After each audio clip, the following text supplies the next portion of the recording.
आपण पाहत आहात सत्यदर्शन न्यूज। 10वी नापास मुन्नाबाई गवारे गर्भलिंग निदान रॅकेट पोलिसांच्या आले समोर।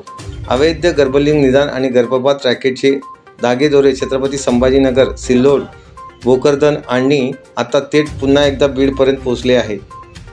जानेवारी महिन्यात गेवराईमधून पोलिसांच्या हातून निसटलेला डॉक्टर सतीश गवारे हा छत्रपती संभाजीनगर जिल्ह्यातील सर्व गर्भपाताचे डॉक्टर आणि एजंटच्या संपर्कात असल्याची माहिती पोलीस तपासात समोर आली आहे। संपूर्ण मराठवाडाकर त्याचे गर्भलिंग निदानाचे जाळे असल्याची माहिती समोर आली आहे।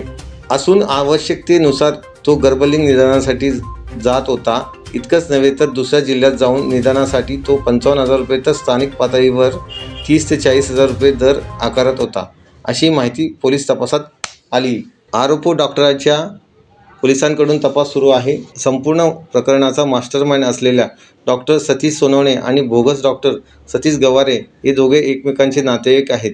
डॉक्टर सतीश सोनवणेचा रेडिओलॉजिस्ट विषयाचा अभ्यास चांगला असल्याने बोलते डॉक्टरने त्याला 2020 मध्ये गर्भलिंग निदानात सहभागी करून घेतले। तेव्हापासून गवारे, सोनवणे आणि बीडची मनीषा सानप यांच्या मदतीने त्यांनी बीड आणि गेवराईमध्ये जाळे पसरवले होते। दरम्यान धक्कादायक माहिती अशी की मूळ जाळण्याचा असलेला डॉक्टर गवारे हा 10वी नापास आहे, मात्र स्वतःला MBBS सांगून तशी बनावट डिग्री देखील तो दाखवत होता। जून 2022 मध्ये गर्भपातादरम्यान एका महिलेच्या मृत्यूनंतर त्याचा हा कारभार उघडकीस आला होता। जानेवारी महिन्यापासून हा 10वी पास मुन्नाबाई अद्यापही फरार आहे।